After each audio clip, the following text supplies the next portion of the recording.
Legend War here, and today what we're going to be doing is a 10-turn guide for Kroq-Gar for Mortal Empires on Legendary difficulty.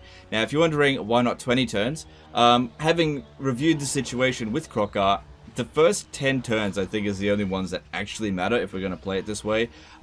Between turn 10 and 20, too many random things can occur, so making a guide for that isn't really very helpful. If you do the first 10 turns, then subsequent 10 turns shouldn't really matter too much. Okay, now the problem with Kroq-Gar's start position is that it's fairly comfortable, but it's also a very slow start because the province that he starts off with isn't particularly rich and it's really spread out. It takes 2 turns to get from the Temple of Skulls to the Serpent Coast and 3 turns to get from the Temple of Skulls to the Cursed Jungle, which makes it difficult to defend against other enemies that are coming at you, but also difficult to conquer quickly, you know, so you get that extra growth going really quickly. The longer you leave Clan Mordkin around here, the more Skaven corruption will occur, meaning more revolts. Now, it's quite possible for us, difficult though, to defeat Clan Mordkin within 3 turns, as in take both of these settlements on turn 3, and prevent a revolt entirely, allowing Kroq-Gar to not have to be stuck here and actually do some other things within his campaign. So if you follow this guide, you should be able to do that. Just a fair warning though, this isn't an easy way to do it, but I will actually provide a save file for you guys to download for turn 2, because turn 1 is actually the most difficult turn in this guide, and you'll see why in just a moment. Alright, now, the first thing that we want to do is actually check to see what lords are available to recruit here. We want to see the Kroq-Gar Ancients, and the trait that you're looking for is Fleet-Footed. Now, if you don't get Fleet-Footed, you don't have to do this, because I tested this without getting a Fleet-Footed General, and it still can work. It's just that it's more difficult.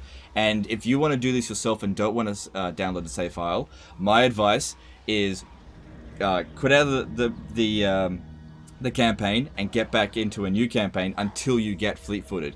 As for the trait of this hero here, it doesn't matter, but knowledgeable or disciplined is usually ideal. So what we want to be doing at the start of this is recruiting the Fleet-Footed Ancient Kroq-Gar and put him about there. And as for Kroq-Gar, you're sort of leaned in to attack this army from Clan Mordkin, but since we want to go for a more rapid push, we're actually going to force march him over to here,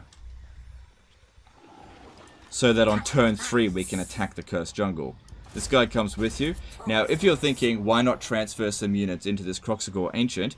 If we did that, this army here wouldn't attack us, and we want this army to attack us. If it doesn't attack, it'll run back to the Serpent Coast over here and recruit more units, requiring us to recruit more units in order to defeat it. Now, the thing is, with one general, with one Kroq-Gar Ancient, it is possible to defeat this army here.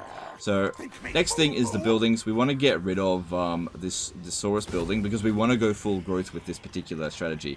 We want to build the Skink Foraging Camp on turn 1, and then on turn 2 we want to build the grazing pastures. So we just go really ham on growth. It's sort of like a rush strategy to build up for tier 4 as early as possible. Now, Saurus warriors are definitely better in Kroq-Gar's army than Skinks. For the price that he pays for them, it's quite cheap, because he gets a reduced upkeep cost of by 50%. But since you're using increased supply lines, and we're not really relying on Kroq-Gar having a super strong army in the early part of the campaign, we don't need it right now. We can always rebuild it later down the track. Okay, having done that, then we just hit end turn. The main reason why we want to build this first as well is so that we can get the research started. Now, those guys have a 65% chance of ambushing me, but of all the times that I've attempted this, which is about a dozen, they've attacked and always ambushed. Now, theoretically, if they don't ambush you, then you could just auto-resolve it, because the garrison will back you up. Because the area has an 80% base chance of ambushing, and then because of Stalk Stance, they reduce it by 15%. So we get ambushed. Now, this battle here is winnable. Now, this is a super difficult fight. It's very tedious. It's probably going to take you about 30 minutes to 45 minutes. But if you're like, oh, I don't want to do this, screw that, don't worry. You can just download the save file that I'll provide after this victory here, but I'll show you how to win it. It's not necessarily difficult, but it is a bit tedious. Now the thing is with this battle is that all of the difficulty of this guide is right here. If you fight this battle and win it, the rest of the 10 turns is actually quite easy.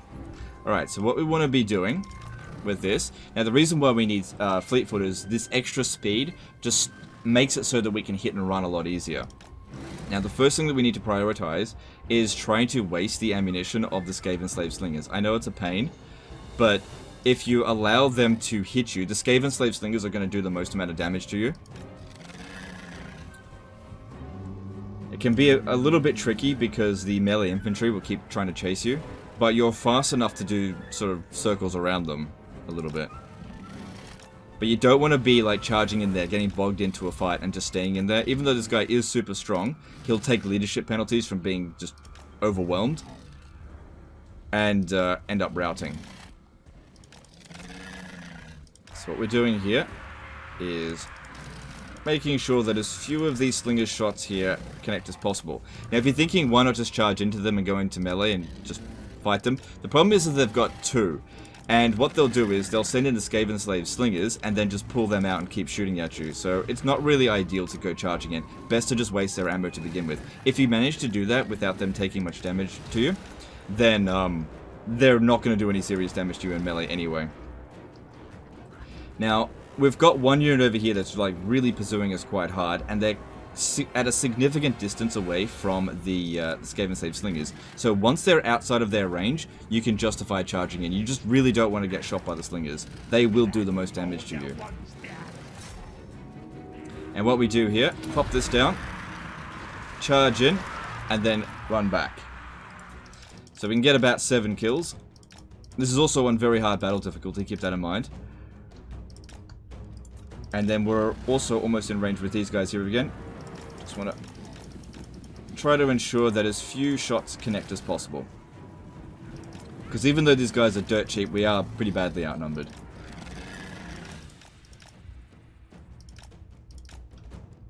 Because we really got to get every single hit point here to count. We can't heal ourselves. We can just sort of make sure that our leadership doesn't collapse with cold-blooded.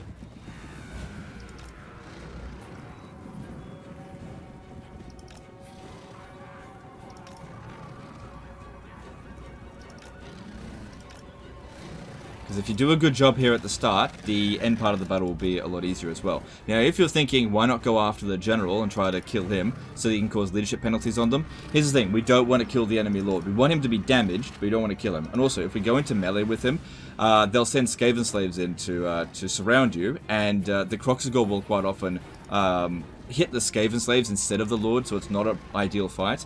And since that lord is actually a big coward, he'll try to stay away from you for the most part of the fight. He'll only want to fight you when other Skaven Slaves are in the fight. So what you want to do is get rid of all of the Skaven Slaves first and then duel him. Because then you can absolutely beat the crap out of him.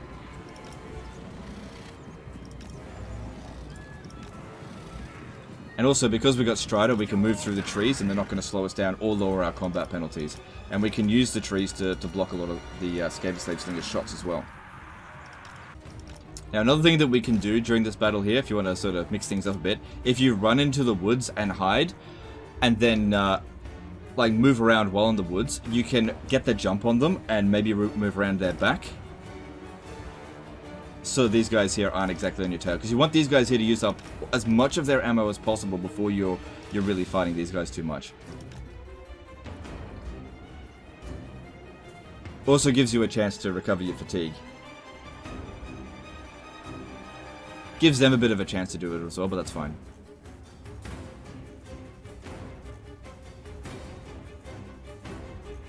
Because what you want to do is goof them around as much as possible. Now, another thing is, if you're thinking, why not put a timer for 20, 40, 60 minutes? If you do that, it's not going to work with the rest of the guide. You need to outright win this battle. So, cause the army losses. So, it's up to you how you want to go about it. But my recommendation is put it on to unlimited timer, or 60 minutes. You should be able to win it within 60 minutes.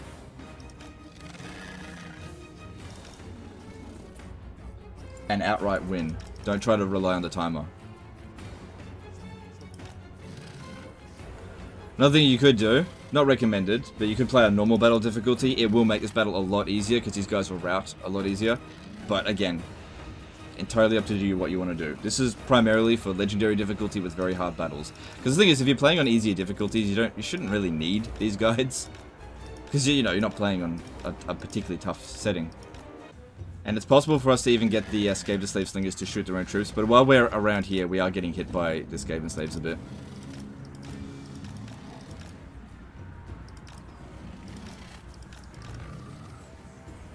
But they are significantly shooting their own troops as well. In this particular situation.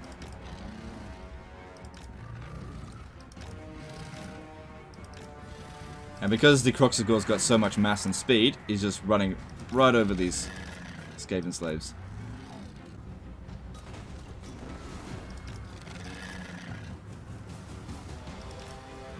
See, that's the problem if you just charge in there. They get the shot while you're standing still, and that's where it does the most damage to you. This is why it's really important to waste their ammo first. So sometimes just running right through them like this can be okay. But if they get too dense, then running right through them isn't going to work. So just be mindful of that.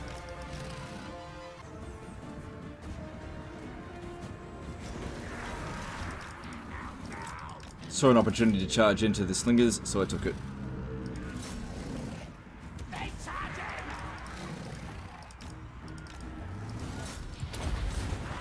But yeah, if this Lord comes anywhere close, get out of there. Wherever possible, if you can get him to stomp around rather than do his swing attack, that actually is kind of better. But of course, it just depends on which animation the game decides to use. Definitely keep an eye on leadership. If he goes down too low, you'll rout and lose the battle. We need to win this fight.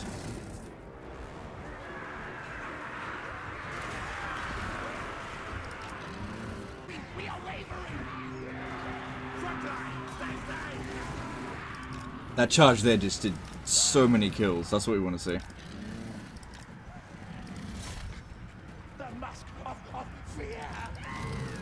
Try to avoid standing still as much as possible. You need to keep using your momentum and your weight behind them.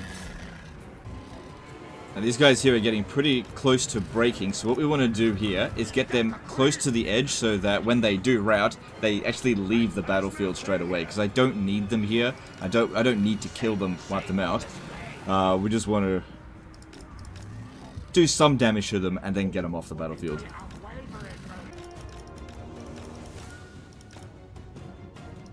Okay, one down. The other one shouldn't be too far off now.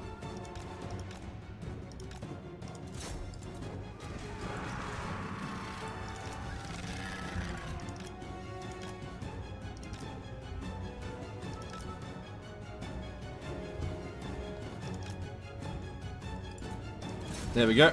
Alright, all this regular Skaven slaves are gone now. Now we just gotta deal with the slingers. Now we can dodge their ammunition really easily. Now you can go into melee with them if you can guarantee going into melee with both of them without the enemy lord, but it is easier to dodge their shots. So what I want to do before I start dodging is go and recover my fatigue, because they're going to get really tired while shooting, and it'll be good if we're at full fatigue after they've used up all of their ammo.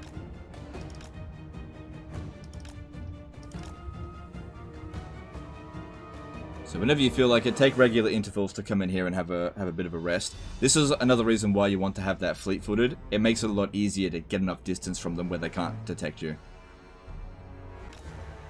If we can use some of the cover of the trees to block some of the shots as well, that's great. And you can see that their lord still doesn't... Oh no, okay, now he kind of wants to get into melee.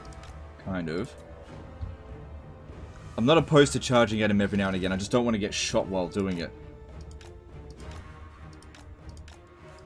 Especially if he's not really trying to charge in on us. So, right now might be a good time to give him a bit of a smack in the ass.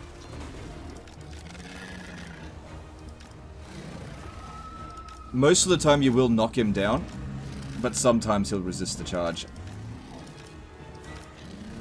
Now even at this point here, we've still got more health than him, even though we've taken a lot of damage. But yes, be careful while he's charging out at you, because on very hard battle difficulty, his combat stats are kind of better than yours. Okay, now that he's backed off from charging, I'm going to go back in and charge at him again.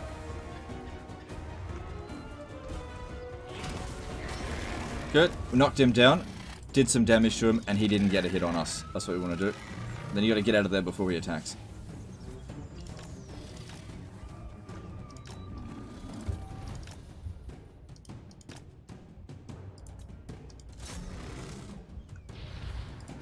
Make sure you've got monster strength active whenever you want to go into a fight with this dude. The bonus versus infantry and extra armor piercing really helps.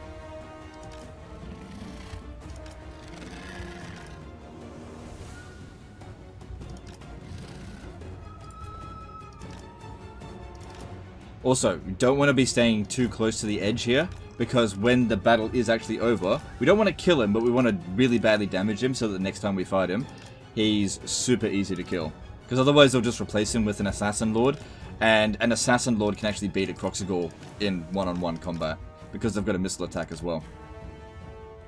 So, really bad if they get one of those. So yeah, don't kill him. Not yet anyway. Okay, we've used up all the ammo now, so that's kind of the difficult thing to do in this battle. Let's get rid of the slingers and then dueling him. In fact, if we get rid of the slingers, it might cause the army losses at this point. Because we've still got half of our health, and he's half damaged as well. They should be fairly close to the army losses.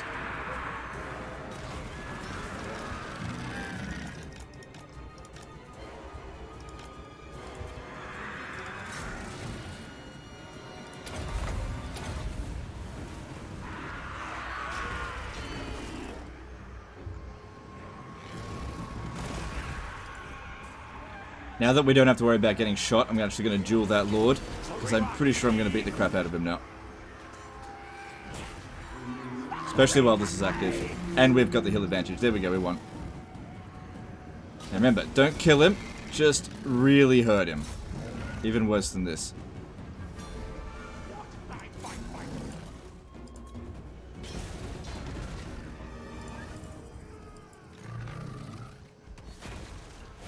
Alright, he's only got 600 health, maybe just leave it at that point. Okay, so that battle took me about just under half an hour. I think that went particularly well. Like I said before, you can do it without fleet-footed, but it's a lot easier to do it with it. As for which one to do here, might as well take Ritual Purification, because the other ones won't give you anything. So here we are on turn 2, and if you watched that previous battle thinking, I don't want to do that, screw this guide, then what you can do is download the save file at this point right here, and that'll just be in the description, just be a Google Drive link.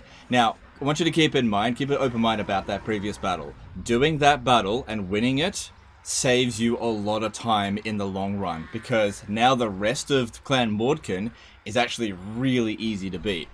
So, here's what we do. Get Route Marcher for this one, and then attack the army again. So if you've done well enough, you can get a decisive victory here, and just auto-resolve it. Now, if you can't auto-resolve it, obviously...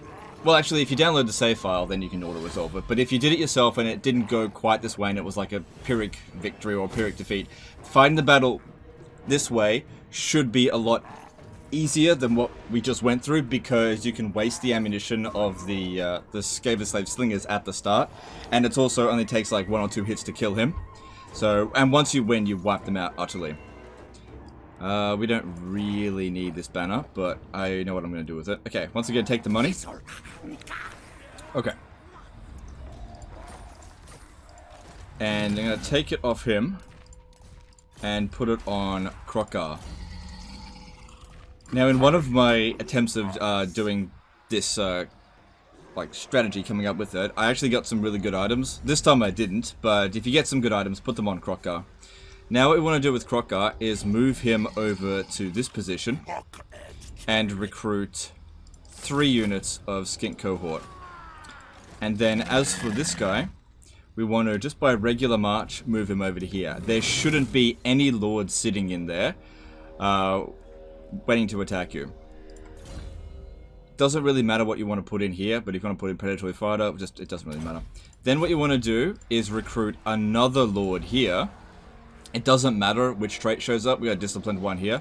Yeah, it absolutely doesn't matter. You just need to make sure that you get a Kroq-Gar. That's the most important thing. Okay. And with that, we can start researching here. And build that and upgrade this. Be a little bit careful about money. It might be better not to build that right away. Like, you probably can justify it, but there's other things that I want to spend money on, so I'm just going to leave that off for the time being. Because it only provides 10 extra growth, it's not that big of a deal. If we get a whole bunch of money over the next few turns, then I'll build it up. It's not that big a deal. Alright, and with that, we just move on to the next turn. Now, with this guy here, besiege Serpent Coast. There's no lord sitting in there. Awesome. Now, he's obviously quite badly damaged. So, we bring this guy over here to support. Because we didn't have any more recruit slots for him to recruit out here.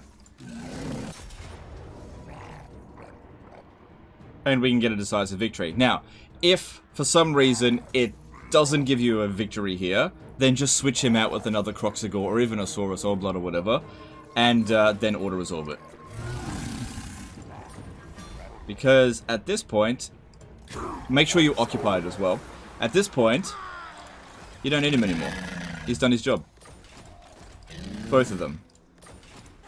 So with a little bit of early expenditure there, you didn't have to waste Kroq-Gar's time, and we've got the Serpent Coast. And like I said, Clan Mord can be defeated on turn 3 with an auto-resolve. Now you can fight this battle manually if you want, but you don't have to. So we get a Pyrrhic victory here. Depending on what items that you get over the previous turn, you can actually get a close victory. You can fight this battle yourself if you want to, but you don't have to.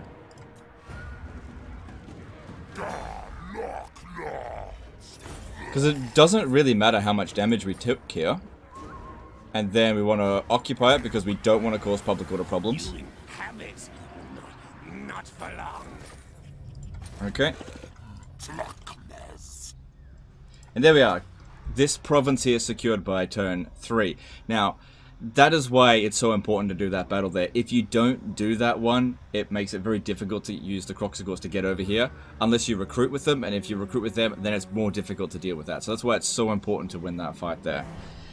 Okay, so now that we've secured this province here by turn 3, we can get the alignment of crafting going, which will provide additional growth. Get rid of this, because we want to get, just go ham on growth. Upgrade the Serpent Coast first so that we can build the growth pillar. We just want to go full ham on growth. Now the next thing that we're going to be aiming for is to get Reszetra. Now you might be thinking, what about the Golden Tower? The problem with the Golden Tower is that it's a ruin and that it's really difficult to get access to Teotihuacan. You could cancel your treaties with them, but you're not going to be strong enough to beat them as it is right at the start anyway, and you'll take a reliability penalty, which will just have everyone dogpile on you, so it's not really ideal. So just leave the Golden Tower. I know it's a good region, it's just, it's not worth putting in that investment, because you got to get it to tier 2 in order to get any real money out of it, and growth at this stage here is just a massive pain, so just leave it for the time being. Okay, and now that we've actually got some money, we can do this. Okay, now, with this, we want to probably keep everything that we've got. Although I'm not a big fan of Cold One Spear Riders, so I'm probably gonna get... Yeah, I think we'll... No, look, they're 50% reduced upkeep. I'll keep them for the time being. Looking at Edicts over here, we can do the Rite of Ferocity, which we don't need right now, so I'll just leave that be. Not gonna bother recruiting anything just yet. Yep, and then just move on to the next turn. Our next objective is to take out the Silver Host. So looking at this at the moment, there's no garrison in there. They're start at war with Libaris, but we need to make sure that we beat her there. And that's another thing. If we go down this way, the way that we want to go basically is go to Doomglade, occupy that so that we can secure the entire province. We're going to occupy that as soon as possible, as in like right now.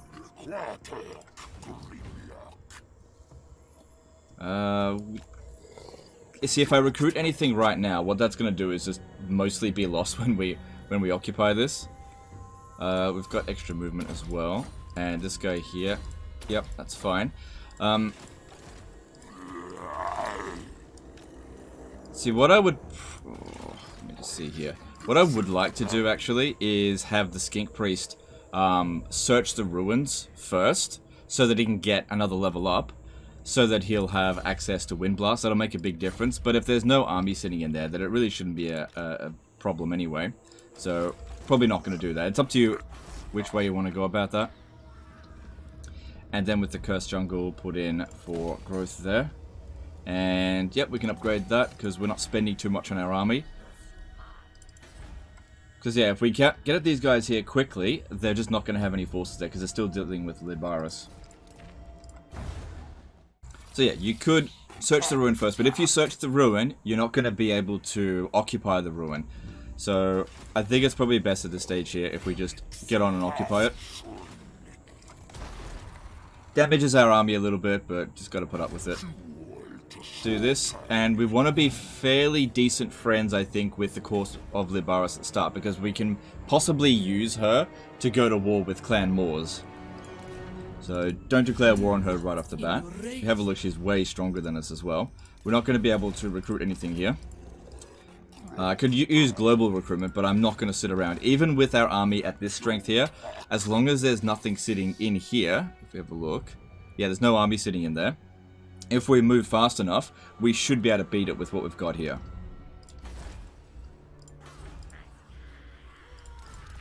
And it's all about taking things for cheaps and getting as much as we can in the early part and actually being able to lock that down. Now, currently, public order here is going down quite rapidly, but we should be able to prevent a revolt because the provincial instability is going away. And as these buildings upgrade here, it's going to provide us with additional public order. And also that corruption will go away soon. So once again, just move on to the next turn. And it's really good to get here in the early parts of the campaign so that the vampiric corruption isn't too high. So you can actually move around it without taking attrition.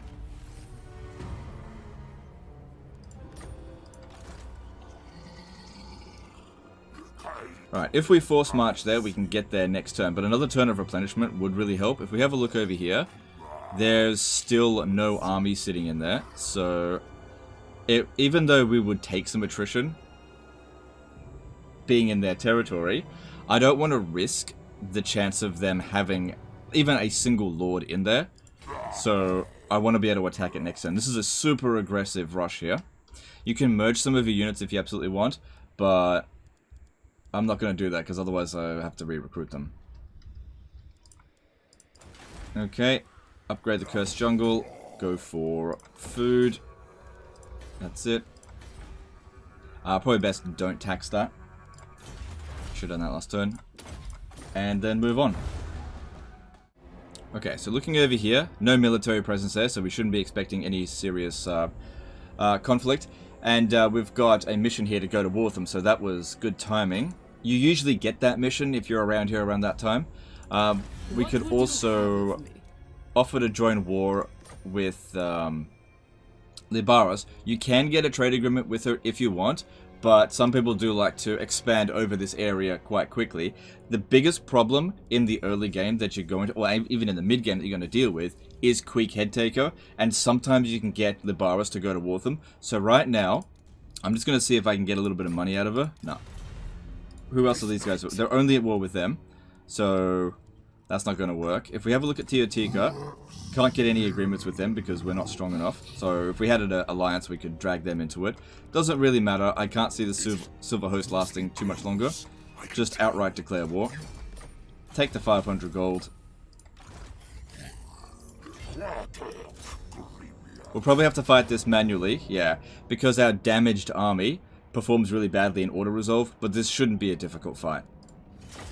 What we want to do is keep our guys fairly close together, and because they've got no missile units on the wall, we just need to get in range of the towers, and then we're in the clear. We could go and attack this area here instead. Yeah, I might actually do that. That seems a bit better, because we'll be further away from the town square, which means any reinforcements will take longer to get to us.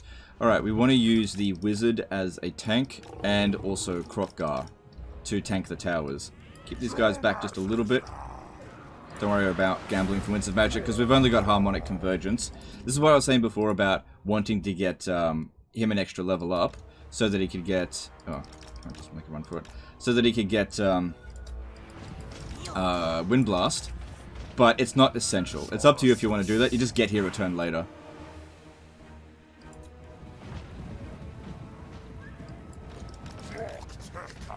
Once you guys are cleared, move in. That didn't go perfectly. Lost a few of the cold ones, but honestly, I'm probably going to disband them at some point because they are pretty garbage. The only reason that I'm even keeping them... Yeah, tell them it's a fire.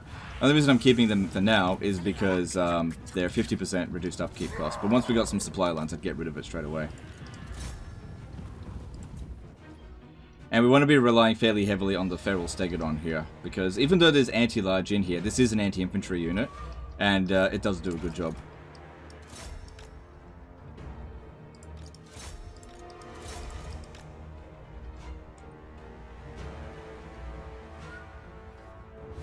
Okay, so first up, let's just see if we can use the skinks even just a little bit. Put them in here and just see if they'll shoot. Probably won't, but there's no harm in checking. Yeah, they won't, and I can't tell them to... Oh, actually, maybe it'll work. Yeah, okay, it'll work. Just tell them to shoot. Might be better off actually shooting at zombies if you can, but really shooting anything's fine. Just use up your ammo first. Not going to get a ton of damage, because, you know, don't have much. But, you know, 1,000 damage is better than nothing. It's free, essentially. And it doesn't take long.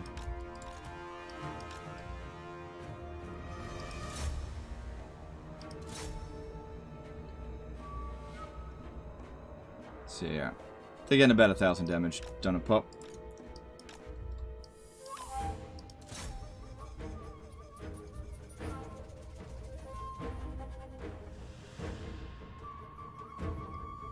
Doesn't have to be super efficient. Doesn't matter if we're shooting into their shields. Main thing here is just use up our ammo.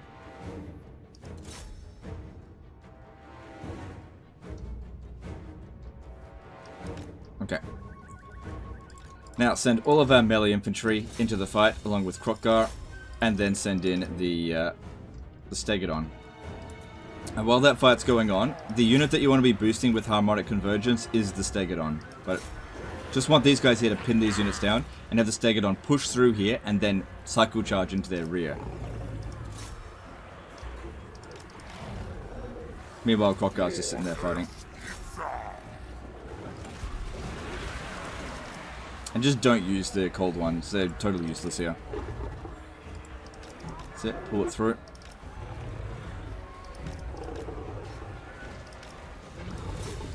And then harmonic convergence it.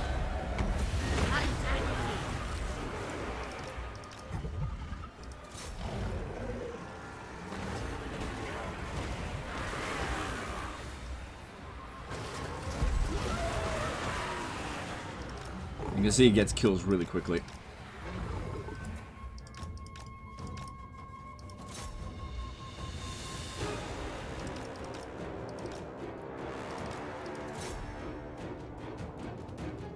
And our guys here are doing just fine.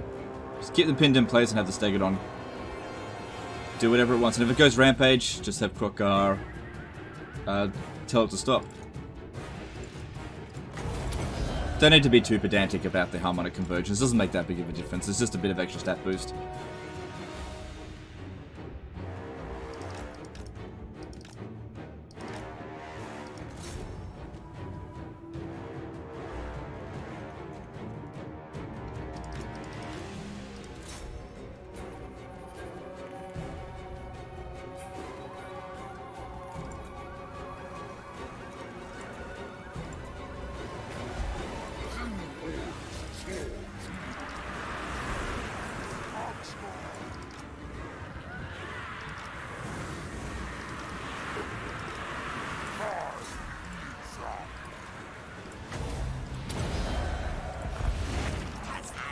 So the Feral Stegodon's by far doing the most damage. Absolutely slaughtering these infantry.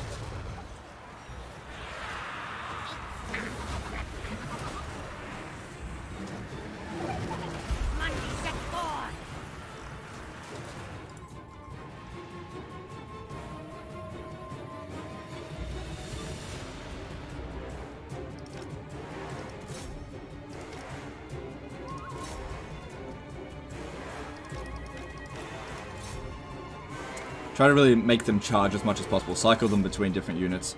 Just have them constantly charging. Want to get that nice big charge bonus.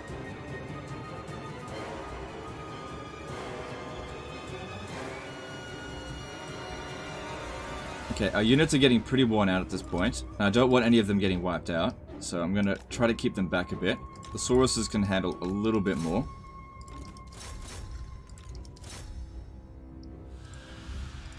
Doesn't matter if it's rampaging.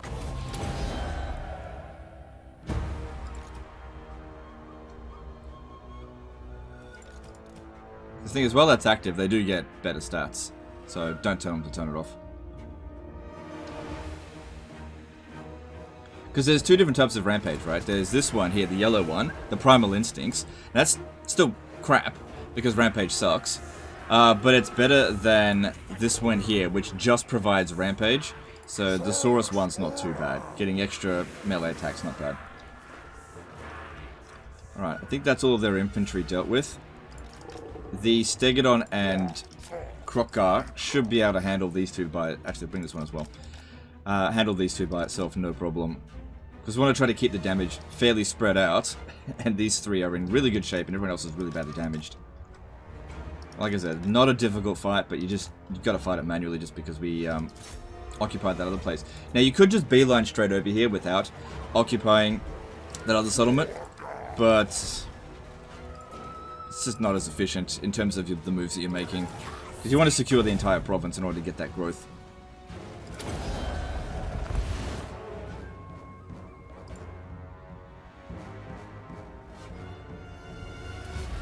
There we go.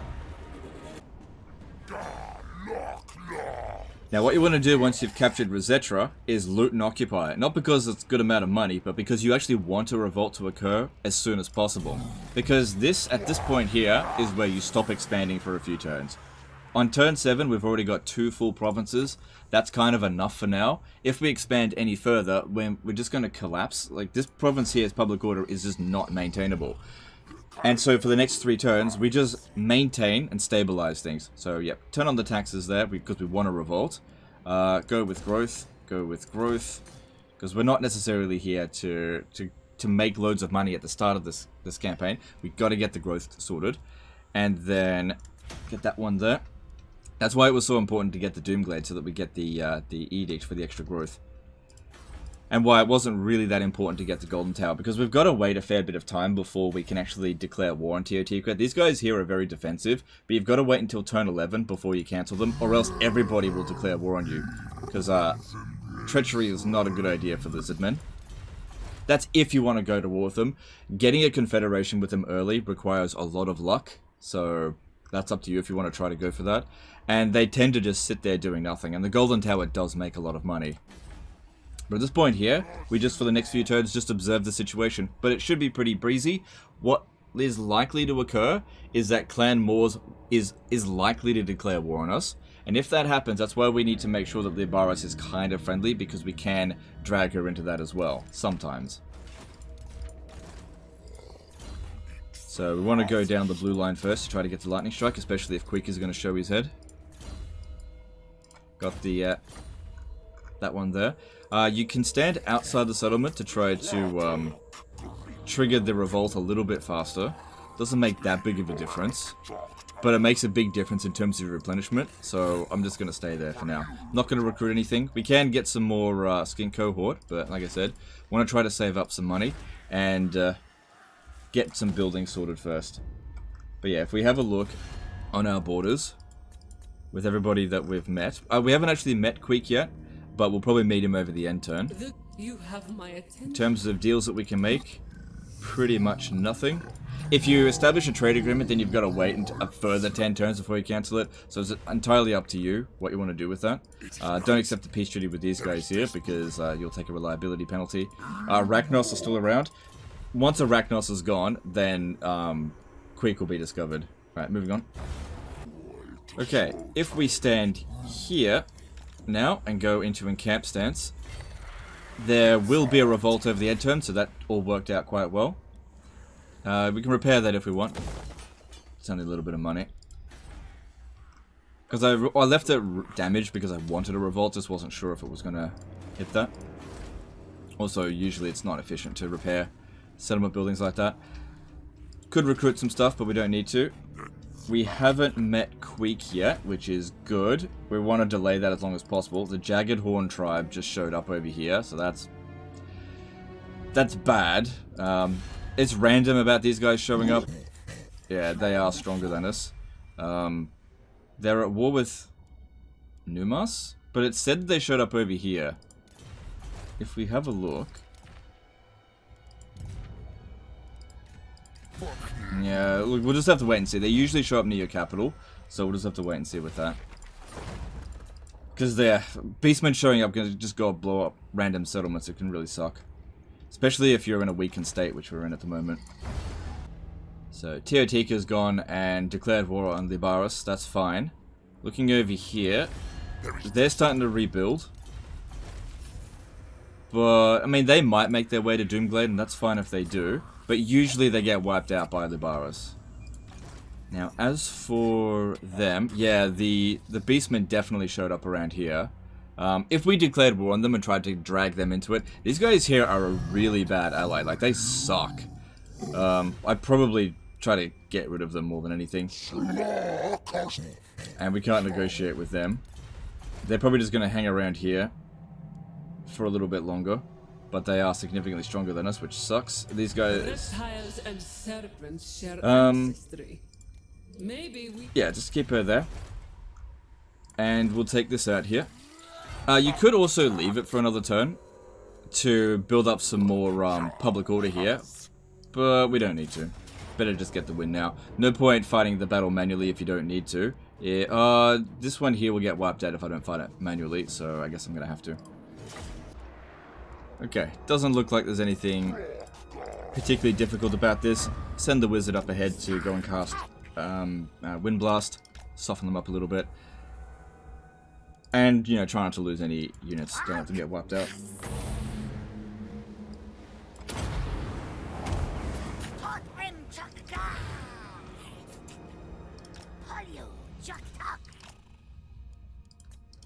So if that guy was using Nehek, any damage that we do to them is going to be way more efficient than what their Nehek is going to heal.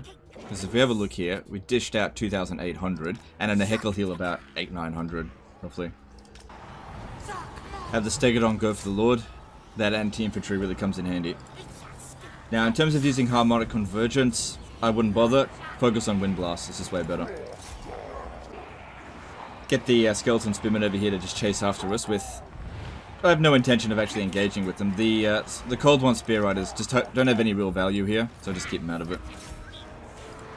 Guess I could rear charge them now that they're pinned down over here.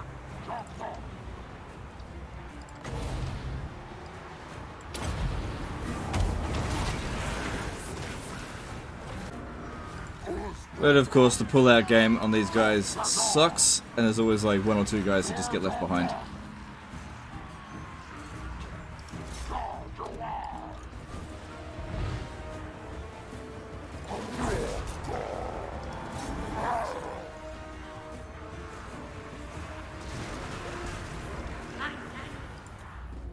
And this battle is over. And we'll take the replenishment, because that's probably going to provide us with the most value. And there's likely to be another revolt here eventually, because we definitely don't have the public order here sorted. You've got to get to tier 2 before we can build the public order building, if you want to keep it under control. Could always not tax it, but it still will eventually revolt. Eventually the vampiric corruption will go away. You don't have the option to raid your own regions as the lizard men. So your options are pretty limited. This is why I was saying, this is why we didn't need to do a 20-turn guide, because at about turn 10, there's just not much going to be going on for the next 10 turns. It's mostly going to be reacting to whatever the AI is deciding. Like in terms of the beastmen here, they don't always show up there, so... You know, sometimes they will, sometimes they won't. Sometimes they'll attack you, sometimes they won't. You've just got to decide what's best for you in those sort of situations. If we have a look at its strength ranking, it is stronger than us. So it might be a good idea to recruit some more skinks to prepare for it. Just in case. Problem is, though, the more units that you recruit, you know, you're not going to have as much money, not going to be able to build as much. So you just got to keep a balance between all those things. Again, keep moving towards lightning strike here, and keep moving down the magic line. Now, what we could do with the wizard, because there's not going to be any more fights here for a little bit, we could send the wizard down here to search this ruin, just to get some more experience and a little bit of money, since there won't be another fight here for a little bit. You could put Kroq-Gar inside the settlement, but that'll increase public order. But we want the revolts because we want the extra public order. This province over here won't revolt. See, it's under control now. If you take it early enough, you won't ever have to deal with a revolt. Because, yeah, you build these up and it provides extra public order. And we don't have any more instability here now. And the corruption's about to go away. So at the Cursed Jungle, because enemies showed up over here, it's probably wise to build walls. So we should think about doing that. I don't want to upgrade it, just in case it comes over here and attacks us before we're ready.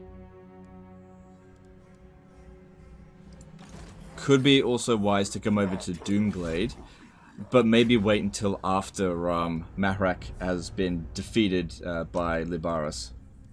And then let's move on. So Clan Morse has been encountered now. I expect they'll declare war on us any moment. But they won't send armies at us straight away. And there we are with turn 10. So, if you follow this guide, the most important thing is that, of course, that you capture the Kingdom of Beast province on turn 3, and then make a rapid advance onto the Silver Host so that Libaris doesn't take it. You can probably get some sort of friendship with Libaris. If Clan Morse declares war on you, you can drag her into it. It's a little bit more difficult to drag this guy out of it. On turn 11, if you really want to, you can cancel your treaties with this guy. If the beastmen show up, you should probably try to get rid of them, because otherwise they're going to sit around here raiding. So get your scout to go and have a little look to see where they are. If we just go and check over here. Can't quite see them, but if we have a look, they are still in the province. You can always tell based on the characters providing chaos corruption. So they are somewhere around here. They could just be in hidden encampment, just not entirely sure. But yeah, that's the end of this one here, guys. Hopefully that'll be really helpful for you. For those of you who want to do that turn 1 battle, good luck to you. It's a pain in the ass, but once you get a rhythm to it and get some practice with it, it's not difficult, it's just annoying. And those of you who don't want to do it, check the description and find the save file there waiting for you. And then the rest of that stuff, and hopefully have a good campaign where you got some really fast growth going into the to Kingdom of Beasts. You should be able to get to tier 4 pretty damn quickly, because we got loads of growth coming in here, and we're about to hit tier 3 on these settlements, getting even more growth. Now, in terms of which one we should tier 3 first, I'd go with the Serpent Coast so that you can build up the port, because that'll provide extra growth and money, quite a significant amount as well. So all of that's good. Anyway, end of this one here. Appreciate you guys, and I'll see you next time, fuckers. Bye.